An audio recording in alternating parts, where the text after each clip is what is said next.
I just got this yesterday.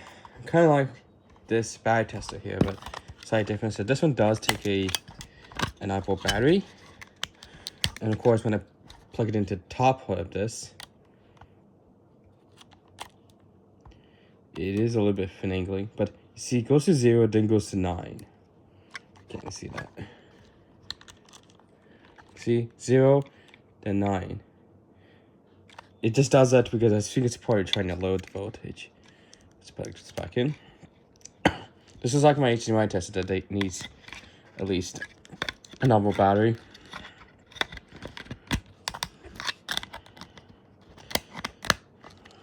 Doesn't come with it, of course. And I'm gonna go ahead and, so just on is fast, the S is slow, which I found out. So I do have an Ethernet cable right here, and I'll show you how it works. Now it also works for telephone wires as well, so it's not just for the RJ45, it's also for the RJ12. You can actually see how it lights up. Now see, this one has the ground light up. Now I've been noticing that some cables don't light up the ground.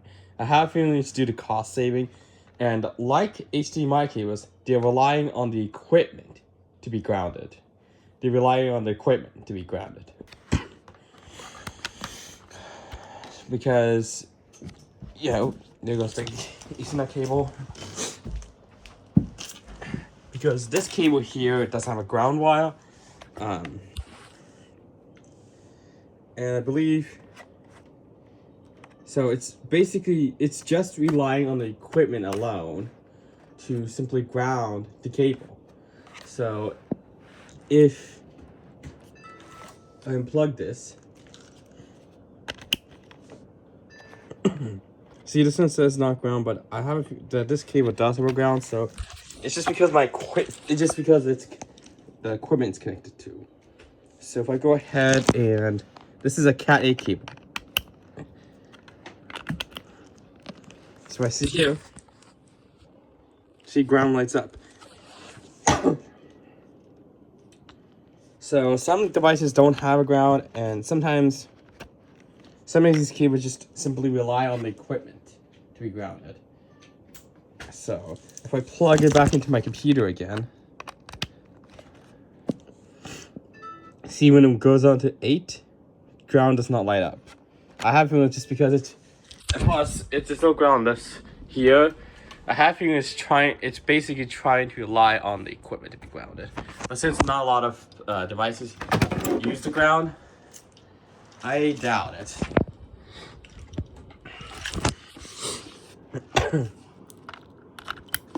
Oh, you need to make sure you plug it into the correct output.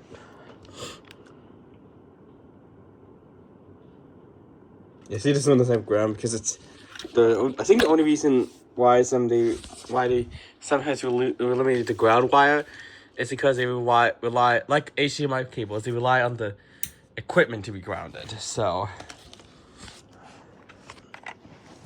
but this tester is still pretty useful as long as you can ignore the ground wire. As long as all 8 pins are connected, where you see that scrolling thing, you should be fine. So you should be fine where it is. So if I go ahead and plug this in, plug it into the remote, you can see right here.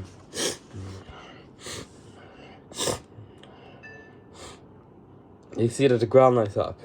But as long as the 8 pins are lighting up and not the ground, you should still be fine. Because a high feeling it's just relying on the equipment to be grounded. Which is kind of interesting. Not quite how it was the case, but it's there. Now the RJ45s are 8 pin right here. So it basically, the LEDs basically go through here. So when it goes through here, so if you use a RJ11, the RJ11 here, if I can see here, the RJ11, which is a telephone wire, only has 6. So you only go up to 6. See, RJ11 right here is just, see, it has this here for RJ11. RJ45 has that, so this tester is pretty useful here. So when you have the RJ11 connected, it's going to pass. It's not going to pass pin 6. But this tester is pretty useful, and if you're wondering, it does slide out. This is just basically the connection right here. So, and you can flip it around to get the RJ12, and one day they made the CDA proof. Or not, but when you put it this way, it's very easy to come out, and you see these grooves here. You basically slide in, and it clips in, just like that. So this is just like the HDMI testers, where it just does a continuity test on the pins. It's not going to do the distance type on these. Not going to do the resistance.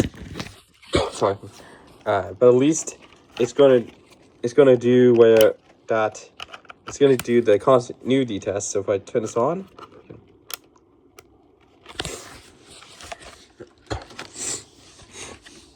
at least you'll see this. And at least it would test the Ethernet cables in case, like, if there's a fault in the Ethernet cable, this can at least tell you if there's a fault in the Ethernet cable. However, from my experiences with Ethernet cables, the failure rates of them are really low. Really low. I've never seen any Ethernet cables that have a broken pin. It's my experience is just that it's not that common that you see a broken Ethernet cable. But having this tester here for both telephone wire cable and Ethernet cable is pretty handy. Especially when you can do continuity tests to make sure all the pins are okay.